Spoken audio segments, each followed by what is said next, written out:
எடப்பாடி பழனிசாமி அவர்கள் எப்படி தவழ்ந்து வந்து மாண்புமிகு புரட்சி சின்னம் அவர்கள்ட்ட முதலமைச்சர் பதவி வாங்கினது அனைத்து ஊடகங்கள் வாயிலாங்க எல்லாருமே பார்த்திருப்பாங்க. தொண்டர்களால் தேர்ந்தெடுக்கப்பட்ட ஒருத்தர் ஒற்றை தலைமைக்கு வரணும். இவங்க வேணும்னா புரட்சி தலைவர் எம்ஜிஆர் ஆரம்பிச்ச அந்த கட்சியோட பைலாவை மாத்தி இரட்டை தலைமைன்னு மாத்துறதும், அது இவருக்கு சாதகமா வர்றதுக்காக ஒற்றை தலைமையை மாத்திக்கிறதும், ஓபிஎஸ் உள்ள கொண்டு வந்து ஒருங்கிணைப்பாளர் பதவியும் துணை முதலமைச்சர் பதவியும் அவர் கொடுத்தாலும் கூட அவரை சும்மா பேரளவுல மட்டுமே வச்சு உரிய மரியாதை கொடுக்காம அவரை வச்சு எடப்பாடி பழனிசாமி இரட்டலையை மீட்டதுக்கு அப்புறமா ஓபிஎஸ்ஸையும் தூக்கி போட்டுறாரு. இப்ப தொடர்ந்து பாத்தீங்கன்னா அமமுக பொதுச் செயலாளர் திரு டிடி தினகரன் அமமுக கட்சி சார்பா இல்லாம அந்த கட்சியோட கொள்கைகள் இதெல்லாம் எடுத்துட்டு போய் பேசாம தொடர்ந்து பாஜகவோட கூட்டணி வைக்கணும், எல்லாரும் ஒன்று சேரணும், என்டிஏ கூட்டணி அமைக்கணும் அப்படின்னு ஒரு பாஜகவோட ஒரு இங்க இருக்கிற ஒரு அணித்தலைவர் மாதிரி பேசிட்டு இருக்காரு. இந்த டங்ஸ்டன் விவகாரத்தை கூட பார்த்திருப்பீங்க. தமிழக மக்களுக்கு எதிராக இருக்குதுன்னு சொல்லி நம்ம குரல் கொடுத்ததுக்கு அப்புறம் அதோட நடவடிக்கைகளை மத்திய அரசு நிறுத்த ஆரம்பிக்கிறாங்க. எவ்வளவு காட்டமா விமர்சிச்சுட்டு இருந்தாங்க. நீங்க சொன்னும் போது செல்வி ஜெயலலிதா லேடியா மோடியா அப்பெல்லாம் சவால் விட்டுட்டு இருந்தாங்க. இதோட இன்னைக்கு நீங்க போய் சரண்டர் ஆயிட்டீங்களா? என்ன அந்த வழக்கு பிரச்சனையா, இல்ல இந்த சின்னம் இந்த மாதிரியான விஷயங்களா, இல்ல அவர் மீது இருக்க வழக்கு பயத்தினால போய் நீங்க தஞ்சம் அடைஞ்சிருக்கீங்க? அமமுக எதுக்கு நீங்க தனியா ஆரம்பிச்சிருக்கீங்கன்னு சொல்றீங்க? சரியான ஒரு பாடம் புகட்டும். தேர்தல் மன்றத்தில் எடுத்து உரைத்திருந்தா தேர்தல் கட்சி ஆரம்பத்துல வந்து 5% வாக்குகள் வச்சிருக்கீங்க, இன்னைக்கு என்ன வச்சிருக்கீங்க? ஒட்டுமொத்த அம்மாவின் தொண்டர்களும் ஒன்னா சேரணுன்றத மக்களோட விருப்பம். அதை எல்லாரும் புரிஞ்சுக்கிட்டாங்க, எடப்பாடி ஒருத்தரை தவிர. உங்க மேல் நம்பிக்கை இல்லை, உங்க தலைமை மேல் நம்பிக்கை இல்லை, அதனாலதான் மற்றவர்கள் நோக்கி போறாங்க. இன்னும் சொல்ல போனா 2ஆம் கட்ட 3ஆம் கட்ட தலைவர்கள் எல்லாமே விலகி போறாங்க. அன்னைக்கு திரு டிடி தினகரன் கட்சியை விட்டு வெளியில வரும்போது கிட்டத்தட்ட முன்னாள் அமைச்சர்கள் 60 பேர்கிட்ட இருந்தாங்க. அதே நேரத்துல அன்னைக்கு இருந்த அமைச்சர்கள் கூடிய ஒரு 12-13 பேர் இருந்தாங்க. எம்எல்ஏக்கள் அவ்வளவு பேர் இருந்தாங்க. இதுக்கெல்லாம் அவங்க எங்க போனாங்க? நீங்க போற்றக்கூடிய, நீங்க உயிரா மதிக்கக்கூடிய அந்த இரட்டைலைக்கு எதிராகவே பல வேலைகள் செஞ்சுட்டு இருக்கீங்க. அப்படி இருக்கும்போது எப்படி இந்த அதிமுக நீங்களும் ஒன்றிணைன்னு நினைச்சிட்டு இருக்கீங்க? ஒருவேளை திரு எடப்பாடி பழனிசாமி மனம் இறங்கி வந்து சம்மதிச்சுட்டா நீங்க எந்த ஒரு நிபந்தனையும் இல்லாம போய் சேருவதற்கு தயாரா இருக்கீங்க? வணக்கம் நண்பர்களே, இது நியூஸ் டைம். இன்றைய உரையாடலில் அமமுக தோட்ட தொழிலாளர்கள் பிரிவு மாநில தலைவர் திரு சகாயபாபு நம்மோடு இணைந்திருக்கிறார். வணக்கம். வணக்கம். ரொம்ப நாளுக்கு அப்புறம் ஏன் இப்ப ஒரு கட்சி அலுவலகம் திறப்பு, என்ன காரணம்? இல்ல, ஆரம்பத்துல இருந்தே பாத்தீங்கன்னா இப்போ அம்மா இறந்து 2017 புரட்சி சின்னம்மா அவர்கள் வந்து துணை பொதுச் செயலரா, அதிமுக துணை பொதுச் செயலரா மக்கள் செல்வர் டிடி தினகரன் அவர் அறிவிச்சதுக்கு அப்புறம் சில துரோகிகளின் சூழ்ச்சிகளால் கட்சியை விட்டு அப்புறப்படுத்தினதுக்கு அப்புறம் நமக்குன்னு ஒரு இயக்கம் வேணும், நமக்குன்னு ஒரு தலைமை வேணும்னு சொல்லி முதல்ல ஒரு தலைமை அலுவலகம் நம்ம திறந்தோம். அடுத்தடுத்து சில காரணங்களுக்காக அடுத்த ஒரு தலைமை கழகம் இருந்தது. இப்போ புதுசா புது உத்வேகத்தோடு செயல்படுவதற்காக புதிய தலைமை கழகம் கற்பகம் தோட்டம் அடையாறுல நம்ம திறந்திருக்கிறோம். இல்லை, ஏன் அந்த தலைமை கழகம் இதுக்கு நீங்க சொன்னதுல ஏன் மூடப்பட்டுச்சு? இப்போ ஏன் புதுசா திறக்க வேண்டிய தேவை என்னவா இருக்குது? இல்ல, புதுசா இது இன்னும் கொஞ்சம் கம்ஃபர்டபுளா இருக்குன்றதுக்காக நம்ம இதை எடுத்திருக்கோம். இப்ப தொடர்ந்து பாத்தீங்கன்னா அமமுக பொதுச் செயலாளர் திரு டிடி தினகரன் அமமுக கட்சி சார்பா இல்லாம அந்த கட்சியோட கொள்கைகள் இதெல்லாம் எடுத்துட்டு போய் பேசாம தொடர்ந்து பாஜகவோட கூட்டணி வைக்கணும், எல்லாரும் ஒன்று சேரணும், என்டிஏ கூட்டணி அமைக்கணும் அப்படின்னு ஒரு பாஜகவோட ஒரு இங்க இருக்கிற ஒரு அணித்தலைவர் மாதிரி பேசிட்டு இருக்காரு. என்ன காரணம்? இல்ல, அதாவது ஆரம்பத்துல வந்துட்டு நிறைய பேட்டியில் எங்களுடைய பொதுச் செயலர் தெளிவா சொல்லியிருக்கிறாரு.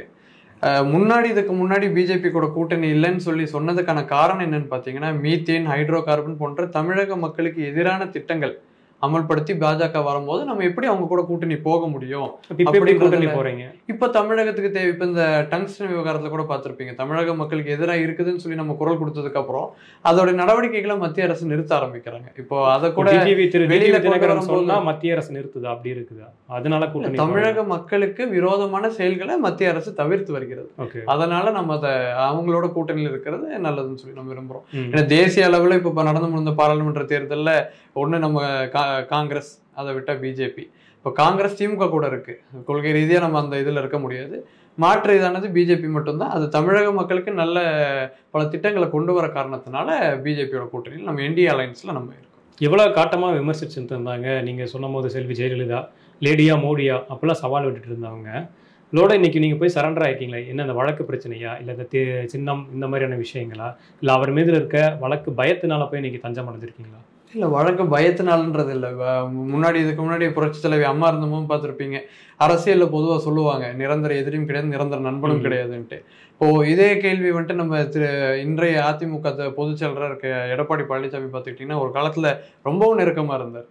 பாஜகவோட ரொம்பவும் நெருக்கமா இருந்தாரு. ஆனா அது போக போக கால சமயம் எப்படி மாறுச்சோ அவர் அதுக்கு எதிராக இப்ப நிற்கக்கூடிய இப்போ இருக்க சூழ்நிலையில நம்ம கேள்விப்படுறது எல்லாமே பாஜக கூட நம்ம சேரவே கூடாது அப்படின்றது.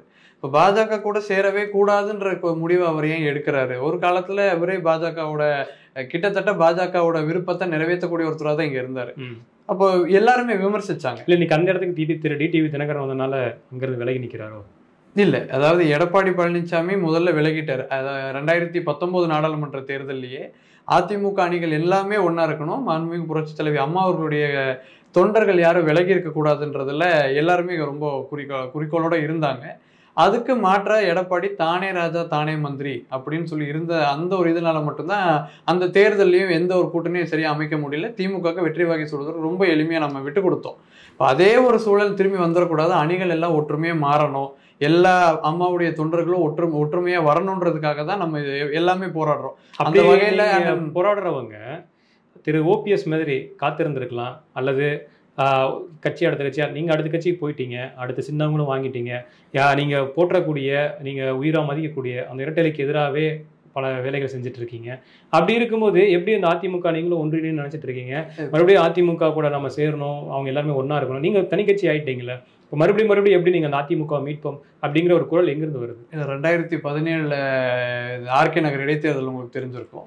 பலமுறை தொப்பி சின்னத்தை கொடுத்தாங்க. அடுத்து மறுபடியும் 2வது தடவை ஆர்கே நகர் நடக்கும்போது இரட்டை இலை சின்னத்தை மதுசூதனன் ஓபிஎஸ் அந்த அணிக்கு கொடுக்குறாங்க. எடப்பாடி ஓபிஎஸ் இணைகிறாங்க. அந்த அணிக்கு கொடுக்கும்போது இரட்டை இலையை எதிர்த்து சுயேட்சை வேட்பாளரை தான் ஆர்கே நகரில் இது பண்ணணும்.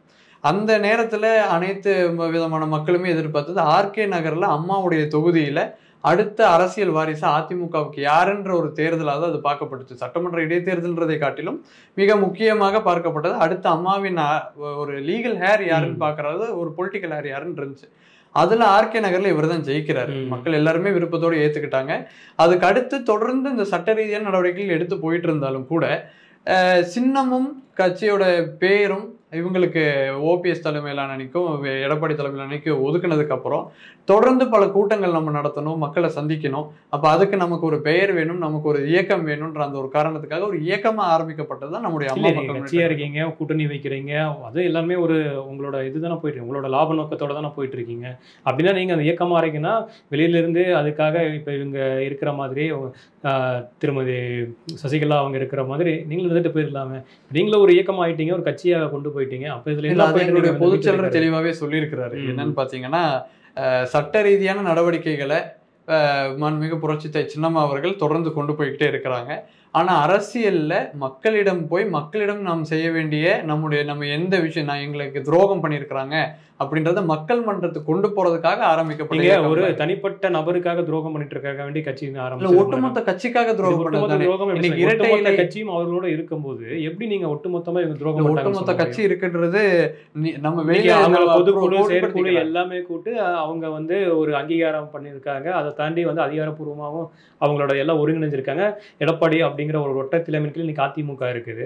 நீங்க இது ஒரு ஜனநாயக நாடு, இது ஒரு ஜனநாயக கட்சி அதிமுக அப்படின்னு நீங்க ஏற்றுக்கொண்டாலுமே நீங்க ஒரு தொண்டனா இருக்க மாட்டீங்க, தலைமையில தான் இருப்போம், அதிகாரத்துல தான் இருப்போம் அப்படின்னு நீங்க சண்டையிட்டா அது எப்படி ஏற்றுக்க முடியும்? இப்ப யாருமே நாங்க தான் தலைவரா இருக்கணும்னு சொல்றதுக்காக நம்ம இயக்கம் ஆரம்பிக்கிறது நீங்க கட்சி அப்ப ஒரு தொண்டனா இருந்துட்டு போயிருந்தா அப்ப தொண்டனாவே சேர்ந்துருக்கலாம். எதுக்காக அந்த மாதிரியான ஒரு விஷயம்? அதான் சொல்ல வரேன். இப்ப ஆரம்பத்துல பாத்தீங்கன்னா எடப்பாடி பழனிசாமி அவர்கள் எப்படி தவழ்ந்து மாண்புமிகு புரட்சி சின்னம்மா அவர்கள்ட்ட முதலமைச்சர் பதவி வாங்கினன்றது அனைத்து ஊடகங்கள் வாயிலாங்க எல்லாருமே பார்த்திருப்பாங்க.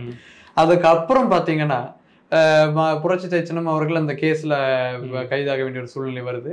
அதனை தொடர்ந்து டிடிவி தினகரன் துணை பொதுச் செயலர் இருக்காரு. அன்னைக்கு தொப்பி சின்னத்துல வாக்கு கேட்ட அதே எடப்பாடி பழனிசாமி இன்னைக்கு இவர் யாருன்னு தெரியாதுன்றார்.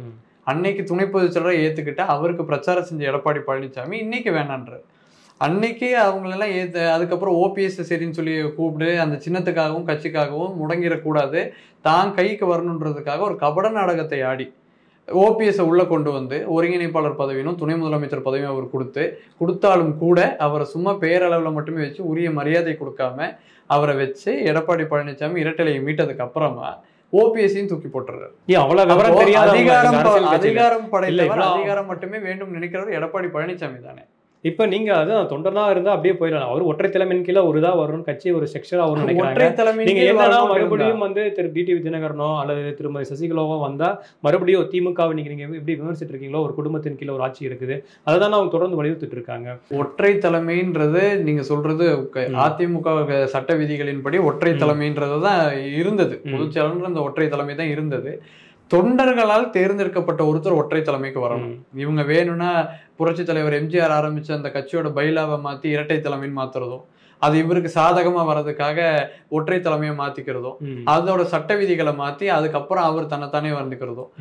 இப்ப நடந்த அந்த பொதுச் செயலருக்கான தேர்தலில் அவர் எதிர்த்து மனு தாக்கல் பண்ணவங்களுக்கு என்ன நடந்துச்சு? ஒரு ஓட்டெடுப்பு நடந்துச்சா? எதுவுமே நடக்கல. அப்போ அதிகார பிம்பத்தை நோக்கி நகர்வது எடப்பாடி பழனிசாமி மட்டுமே. அது அதிமுகவுடைய தோல்விக்கு போகுது. இப்போ அமமுக எதுக்கு நீங்க தனியா ஆரம்பிச்சிருக்கீங்கன்னு சொல்றீங்க?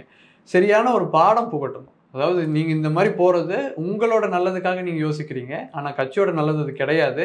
நீங்க நாங்க சட்ட ரீதியான போராட்டங்கள் தொடர்ந்து வழக்குகள் நிலுவையில் இருக்கும் பொழுது அடுத்த மக்கள் மன்றத்துல நாங்க இது எத்தனை இப்போ கிட்டத்தட்ட 2017 இத்தனை ஆண்டுகள் ஆகிவிட்டது. அப்போ நம்ம இது என்னைக்கு கொண்டு போய் மக்கள் மன்றத்தில் சேர்த்த போறோம்? அப்போ மக்கள் மன்றத்தில் இறங்கி நம்ம இந்த விஷயத்தை எடுத்துரைக்கணும்னு சொன்னோம். ஆர்கே நகர்ல நான் சொன்ன மாதிரி நீங்க மக்கள் மன்றத்தில் எடுத்துரைத்திருந்தா தேர்தல் கட்சி ஆரம்பத்துல வந்து 5% வாக்குகள் வச்சிருந்தீங்க, இன்னைக்கு என்ன வச்சிருக்கீங்க? வாக்கு சதவீதம் கம்மியா. அப்ப அது என்ன, உங்களை மேல் நம்பிக்கை இல்ல, உங்க தலைமை மேல் நம்பிக்கை இல்ல, அதனாலதான் மற்றவர்கள் நோக்கி போறாங்க. இன்னும் சொல்ல போனா 2ஆம் கட்ட 3ஆம் கட்ட தலைவர்கள் எல்லாமே விலகி போறாங்க. அன்னைக்கு திரு டிடிவி தினகரன் கட்சியை விட்டு வெளியில வரும்போது கிட்டத்தட்ட முன்னாள் அமைச்சர்கள் 60 பேர் கிட்ட இருந்தாங்க. அதே நேரத்துல அன்னைக்கு இருந்த அமைச்சர்கள் கூடிய ஒரு 12-13 பேர் இருந்தாங்க. எம்எல்ஏக்கள் அவ்வளவு பேர் இருந்தாங்க. இன்னைக்கெல்லாம் அவங்க எங்க போனாங்க?